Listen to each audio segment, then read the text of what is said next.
FM Business. Il est notre G7 à nous, mais le G7 de l'analyse graphique à lui tout seul. Romain Daubry pour Bourse Direct est avec nous. Bonjour Romain. Bonjour Guillaume. Comment sentez-vous Romain sur les marchés et les forces en présence ? Eh bien, c'était intéressant ce qui se produit. Il faut dire qu'on entame une semaine technique, c'est l'échéance des marchés dérivés trimestriels du mois de juin qui se tiendra vendredi. Et on voit cet aspect technique qu'on évoquait d'ailleurs en fin de semaine dernière en disant qu'il n'y avait pas beaucoup de fonds, mais beaucoup de spéculation. On est allé tester au cours de l'alerte qu'on a connue avec le conflit au Moyen-Orient en fin de semaine dernière, les premiers niveaux d'alerte justement. Et on a rebondi dessus pour l'instant. Donc un mouvement qui est avant tout technique, au cœur d'une semaine technique évidemment, et avec au cœur de cette semaine la réunion de la Fed. Donc pas beaucoup de force d'un côté ou de l'autre, mais une grosse échéance puisque c'est une échéance de 4 sorcières. Et donc pour l'instant des mouvements d'arbitrage avec à mon avis peu de momentum à la hausse, mais un vrai contre-pied qui se met en place et une stabilisation sur les premiers niveaux clés. On suivra les banques centrales, la Fed après-demain, statu quo attendu, la Banque du Japon aussi demain, très importante à suivre, statu quo également attendu de la Banque du Japon, puis la BOE, ce sera jeudi, semaine très monétaire. Dans ce contexte-là, quels seront les principaux seuils techniques à suivre sur les indices ?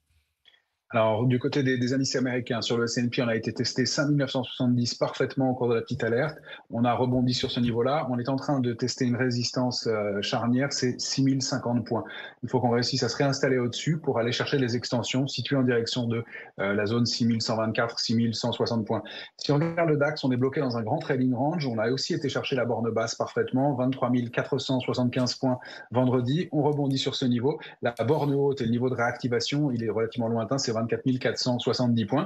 Et puis à Paris, on est toujours dans cette zone de congestion qui est située entre 7618 points en bas et 7950 en haut. La médiane, c'est 7740. On est en train de repasser très légèrement au-dessus et il faudrait un petit peu plus de momentum et déborder le niveau de 7830 points pour repartir un peu franchement et aller chercher au moins cette borne haute et ce plafond de verre à 7950 points. Romain Daubry, juste les prix du pétrole là, sont en train de corriger parce que voilà, on réagit aussi à l'actu à court terme.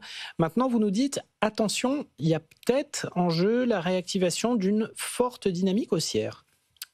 Mais c'est possible. En tout cas, pour l'instant, l'éventualité s'éloigne. Il faut expliquer que graphiquement, le pétrole est baissier, évidemment, depuis ses tops de juin 2022 et qu'il évolue au sein d'un canal, si on regarde le Brent, qui est très propre depuis le mois de septembre 2023, un canal baissier. Donc, à long terme, on est baissier sur le pétrole, mais le mouvement brutal de hausse qu'on a connu en fin de semaine dernière a permis de rallier la borne haute instantanément de ce canal et donc ce niveau clé de 78,52. C'est vraiment le niveau contre lequel on a buté. Donc pour l'instant, quand je vous disais que le marché est technique en ce moment, il l'est même sur le pétrole, on a un rejet contre ce gros niveau clé. Le premier niveau de support dans la zone de prix, c'est 68,25 et puis les extensions peuvent mener plus bas aux alentours de 63,70. Mais c'est le débordement de 78,52 qui mettrait fin à la longue consolidation à laquelle on assiste depuis maintenant plus de 3 ans sur le pétrole. Donc ce niveau charnière à préserver. Si on passe 78,52, la première cible c'est 86,10 et puis on a des extensions qui peuvent mener jusqu'à 93,90.